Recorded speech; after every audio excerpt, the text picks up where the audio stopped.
نہیں سر، میں تو اس حد تک سیریس ضرور لوں گی کہ کیا واقعی 70 سال کے مسائل ایسے ہیں کہ یہ 3 شخصیات جن کی پولیٹیکل ریالٹی میں نے سامنے رکھ دی، ان کے بیٹھنے سے یہ 70 سال کے مسائل حل ہو جائیں؟ کچھ تو ایسا بھی نظر آئے کہ اس طرح کی ہاں جی، وہ میری ذاتی رائے ہے کہ نہیں ہونے، لیکن اس طرح کی میں بڑ میں بھی کر دیتا ہوں کہ یار مل بیٹھو، فلانا کرو، ٹمکانا کرو، آپشن کوئی نہیں ہمارے پاس۔ ویسے آپ کے خیال میں کہ مل بیٹھ سکتے ہیں؟ انہی لوگوں کی وجہ سے تو ملک اسی مینٹیلٹی، اسی ذہنیت نے اس ملک کو یہاں تک پہنچایا ہے، اور میں نہیں دیکھتا کہ اس ملک کا کوئی بندہ میچورلی بہیو کرے گا۔ حسن نثار صاحب، یہ کیوں نہیں میچورلی بیہیو کر سکتے؟ 3 بڑے سیاستدان ہیں، ایک ووٹ بینک رکھتے ہیں، 3 بڑی جماعتوں کو لیڈ کرتے ہیں، کہ پولیٹیکل تھاٹ پروسیس ہے، کوئی لرننگ ہے دہائیوں کی ان کے پاس، یہ کیوں نہیں بیٹھ سکتے؟ لرننگ دہائیوں کی آپ کے بھی میں صدقے ہی جاؤں گا، ایسے وہ کچھ بھی نہیں ہے۔ پاور کے لیے، طاقت کے لیے، اقتدار کے لیے اندھی حفظ، ختم۔ ورنہ جو ان کے ساتھ ہوتا ہے بندہ تھوکے بھی نہ اس کاروبار پہ۔ جتنی ذلت، ہزیمت، بے چارگی، بے بسی عروج پہ جا کے بھی ان کو دیکھنی پڑتی ہے۔ شریف آدمی کا تھا لعنت، سیکھنا ہمارا ڈی این اے میں نہیں ہے، سیکھنا بھائی۔ زیغم صاحب ہنس رہے ہیں، کھل کے ہنسیں زیغم صاحب۔ چلے ٹھیک ہے زیغم صاحب، ایک تو اس کو ضرور کامنٹ کیجئے گا کہ کیا واقعی ایسا ہے۔ خیر میں اس پہ بلیو نہیں کرتی کہ ہمارے اس میں لرننگ نہیں ہے، لرننگ ہے تو ایوولوشن ہوتی ہے، اور آج ہم بہت حساب سے بہت بہتر بھی ہیں لیکن بہت حساب سے نہیں آگے جا سکے۔ سوال ہے میثاق جمہوریت کا تناظر، اور جو مشورہ کہا جائے، لاؤڈ تھنکنگ کی کہا جائے یا ڈے ڈریمنگ کہی جائے کہ بیٹھ سکتے ہیں۔ آج ان دونوں سیاسی جماعتوں کا زاویہ بدل گیا، جو تیسری جماعت شامل ہوئی وہ ساتھ نہیں بیٹھ سکتی ہے، جس کا تھاٹ پروسیس یہ رہا کہ یہ 2 تو چور ڈاکو ہیں، I am the only severe. کیا یہ سادگی ہے، سیاسی خواہش ہے، یا کچھ بھی نہیں ہے؟ دیکھیں، وہ غالب نے اپنے بھتیجے کا مرثیہ لکھا تھا، جو پڑھیں آپ تو آپ کو ہنساتا بھی ہے اور رلاتا بھی ہے۔ جو حسن نثار صاحب کی بے رحم حقیقت پسندی ہے، اس میں بھی یہ خوبی ہے، آپ ہنس بھی سکتے ہیں، رو بھی سکتے ہیں۔ جس طریقے سے یہ آپریشن کرتے ہیں یا پوسٹ مارٹم کرتے ہیں، تو انہوں نے دونوں باتیں رکھی۔ دیکھیے، جو پاور آف امیجنیشن ہے وہ بہت بڑی طاقت ہے، اگر اس کو استعمال کرنے کو تیار ہوں۔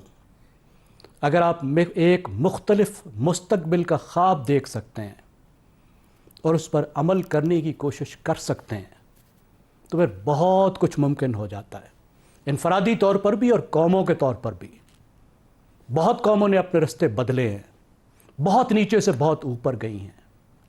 پاکستان بھی جا سکتے ہیں اگر ہماری اشرافیہ، اگر ہمارے سیاستدان، اگر ہمارے ریاست کے لوگ پاکستان کے لیے ایک نئے مستقبل کو امیجن کریں اور اس امیجنیشن پر عمل کرنے کی کوشش کریں۔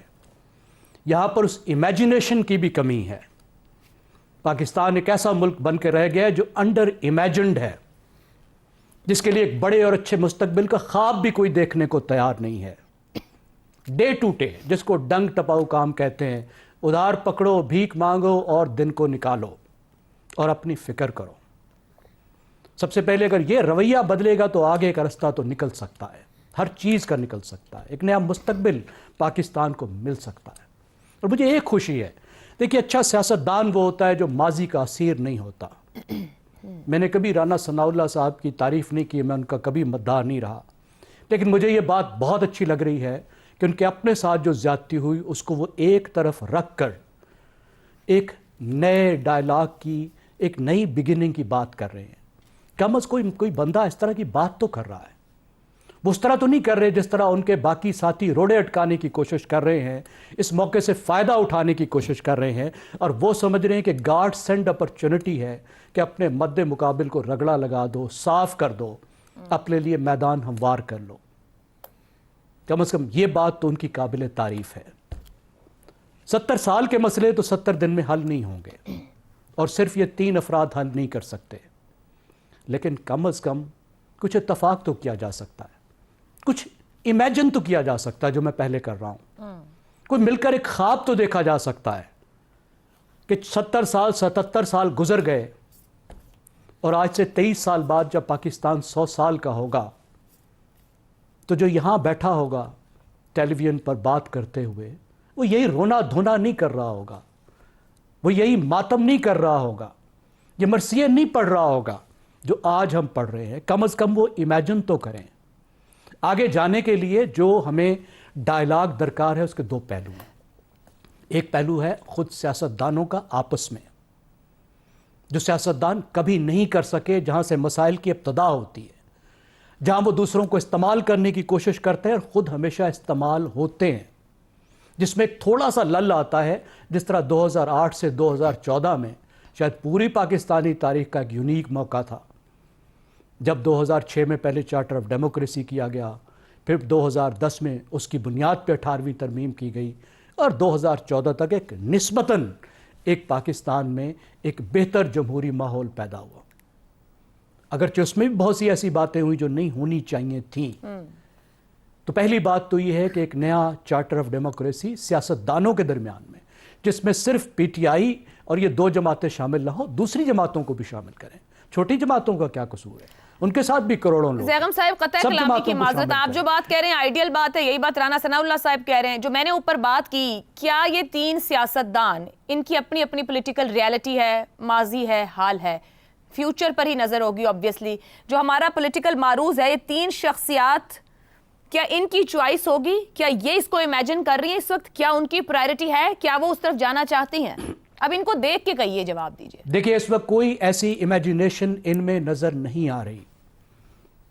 ایک طرف عمران خان جو ہیں, جو ان کی اپنی سیاست ہے, جو پاپولسٹ پالیٹکس ہے, جس میں وہ اچھے ہیں باقی سب برے ہیں, اور خیر و شر کی جنگ ہے جس میں وہ خیر کا پیکر ہے اور دوسرے سب بدی کی طاقتیں ہیں.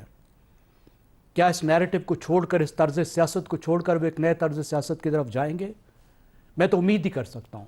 اور کیا یہ جماعتیں جو عوام کی نظروں سے گر چکی ہیں, اپنا وقت گزار چکی ہیں, اپنی ری برتھ کے لیے تیار نہیں ہیں, کیا یہ قربانی دینے کو تیار ہوں گی کہ اپنے مد مقابل کو سیاست میں پچھاڑیں, ان کو عدالت میں نہ پچھاڑیں, ان کو ایگزیکٹو طریقے سے نہ پچھاڑیں, ان کو سیاسی راستہ دیں؟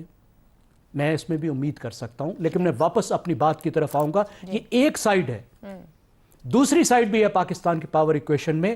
دوسرا جھگڑا پاکستان کی سیاسی پارٹیوں میں, اور پھر پاکستان کی جو پاکستان کی ریاست کی طاقتیں ان کے درمیان میں ہوتا ہے. وہ بھی پیرینیل ہے, وہ بھی 70 سال سے چل رہا ہے. تو اس لیے جو دوسرا ڈائلاگ ہوگا, سیاستدان جب آپس میں کچھ طے کر لیں تو پھر سب کو بٹھانا پڑے گا, اور پھر سب کو بیٹھ کر اس ملک کا سوچنا پڑے گا, صرف سیاست کا نہیں. پھر یہ امیجن کرنا پڑے گا کہ ہم اپنے بچوں کو کیسا پاکستان دے کر جانا چاہتے ہیں.